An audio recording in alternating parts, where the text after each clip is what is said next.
സിറാജ് ലൈവിലേക്ക് സ്വാഗതം. പ്രിയപ്പെട്ടവരെ, ഇത് ആവേശത്തിൻ്റെയും ആനന്ദത്തിൻ്റെയും നിമിഷമാണ്. കഴിഞ്ഞ 2 ദിവസമായി ആലപ്പുഴയുടെ മണ്ണിൽ സർഗവസന്തം പെയ്തു തീർത്തുകൊണ്ടിരിക്കുകയായിരുന്നു SSFൻ്റെ 33ാമത് കേരള സാഹിത്യോത്സവം. ഇപ്പോഴിതാ ആ കേരള സാഹിത്യോത്സവിലെ 166 മത്സരങ്ങളുടെയും അന്തിമ ഫലം വന്നപ്പോൾ വീണ്ടും ജേതാക്കളായിരിക്കുകയാണ് മലപ്പുറം വെസ്റ്റ് ടീം. അവർ ഒരിക്കലും കിരീടം വിട്ടുകൊടുക്കില്ല എന്ന് ഉറപ്പിച്ചിരിക്കുകയാണ്. ഈ കായംകുളത്തിൻ്റെ മണ്ണിൽ, ഈ കായംകുളത്തിൻ്റെ കായൽ പരപ്പിൽ ഇതാ ചാകര വിരിയിച്ചു എന്നാണ് ഈ മലപ്പുറം വെസ്റ്റ് ടീം പ്രഖ്യാപിച്ചിരിക്കുന്നത്. ആ ടീം അംഗങ്ങളും കുട്ടികളും നമ്മളോടൊപ്പം ചേരുകയാണ്.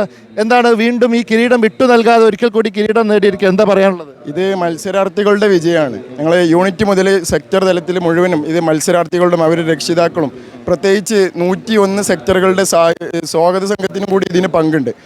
കൃത്യമായി ഞങ്ങൾക്ക് ഇത് ഫസ്റ്റ് നേടാനുള്ള പ്രധാനപ്പെട്ട കാരണം എന്ന് പറയുന്നത് കൃത്യമായ പരിശീലനം ഈ കുട്ടികൾക്ക് ലഭിച്ചു എന്നുള്ളതാണ്.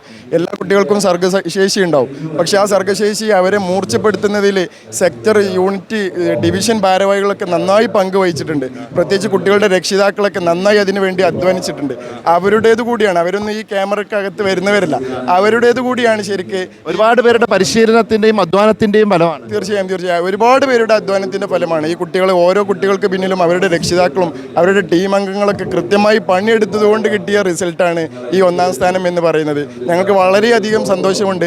കഴിഞ്ഞ വർഷത്തേതുപോലെ ഈ വർഷവും അത് തുടരാൻ കഴിഞ്ഞതിൽ ഇൻഷാ അല്ലാഹ് ഈ സെൻറ്റിനറി കാലത്തെ ഈ സാഹിത്യോത്സവിലെ ഈ സ്റ്റേറ്റ് കിരീടം നേടുക എന്നുള്ളത് ഞങ്ങളുടെ എക്കാലത്തെയും ചരിത്രത്തിൽ ഇടം പിടിക്കുമെന്നതിൽ ഞങ്ങൾക്ക് വലിയ സന്തോഷമുണ്ട്. ആലപ്പുഴയിൽ ചാകര വിരിച്ചപ്പോൾ എന്താ പറയാനുള്ളത്? കലാകിരീടം സ്വന്തമാക്കി എന്നുള്ളത് തന്നെയാണ് നമുക്ക് പറയാനുള്ളത്. ശക്തമായ പോരാട്ടങ്ങൾക്കും മത്സരങ്ങൾക്കും ഒടുവിലാണല്ലേ നിങ്ങൾ കിരീടത്തിലേക്ക് എത്തുന്നത്? അതെ, തീർച്ചയായും. പ്രതീക്ഷിച്ചിരുന്നു കോഴിക്കോട് സൗത്ത് കുറേ നേരം നിങ്ങളെ പേടിപ്പിച്ചുകൊണ്ടായിരുന്നു. പിന്നീട് നമ്മൾ മാത്രമാണ് എന്നൊരു ലക്ഷ്യത്തിലായിരുന്നു മലപ്പുറം ജില്ലയുടെ വെസ്റ്റിൻ്റെ ഓരോ വിദ്യാർത്ഥികളും. മറിച്ച് മറ്റുള്ള ടീമുകളെല്ലാം അതിൻ്റേതായ രൂപത്തിൽ എതിർത്തെങ്കിലും മലപ്പുറം വെസ്റ്റ് എന്നൊരു ആദർശത്തിൽ തന്നെ ഞങ്ങൾ ശക്തിയോടുകൂടി തന്നെ പിന്തുടർന്നു. അത് ഞങ്ങൾ നേടിക്കഴിഞ്ഞു എന്നുള്ളതാണ് ഇതിൻ്റെ സന്തോഷം. അവസാന നിമിഷത്തിലേക്ക് എത്തിയപ്പോൾ കിരീടം കൈവിടുമോ എന്നുള്ള പേടിയും ആശങ്കയൊക്കെ ഉണ്ടായിരുന്നു? തീർച്ചയായും അങ്ങനെ ഒരു മറ്റുള്ള ടീമുകൾക്ക് ഉണ്ടായിട്ടുണ്ടോ, ഞങ്ങൾക്ക് അങ്ങനത്തെ ഒരു സംഗതിയെ ഉറപ്പിച്ചു പോകുന്നതല്ല. അതെ, തീർച്ചയായും മലപ്പുറം വെസ്റ്റ് അന്നും ഇന്നും എന്നും ഇനിയും ഇൻഷാ അല്ലാഹ്. അപ്പോൾ അതാണ് മലപ്പുറം വെസ്റ്റ് ഇതാ നേടിയെടുക്കുക, കിരീടം നേടി. എന്താ പറയാനുള്ളത്? ഒന്നും പറയില്ല. സന്തോഷം. അപ്പോൾ മലപ്പുറം വെസ്റ്റ് ഇതാ 833 പോയിന്റുകളുമായി മലപ്പുറം വെസ്റ്റ് ഒരിക്കൽ കൂടി കിരീടം നേടിയിരിക്കുകയാണ്. ആവേശത്തിൻ്റെയും അലതല്ലുന്ന നിമിഷമാണിത്. ഏറ്റവും സന്തോഷത്തോടു കൂടി ഈ കിരീടം ഇതാ ഒരിക്കൽ കൂടി മലപ്പുറം വെസ്റ്റിലേക്ക് പോവുകയാണ്. കിഴക്കിൻ്റെ വെസ്റ്റ്, കിഴക്കിൻ്റെ വെനീസ് എന്ന് ആലപ്പുഴയെ നമ്മൾ പറയാറുണ്ട്.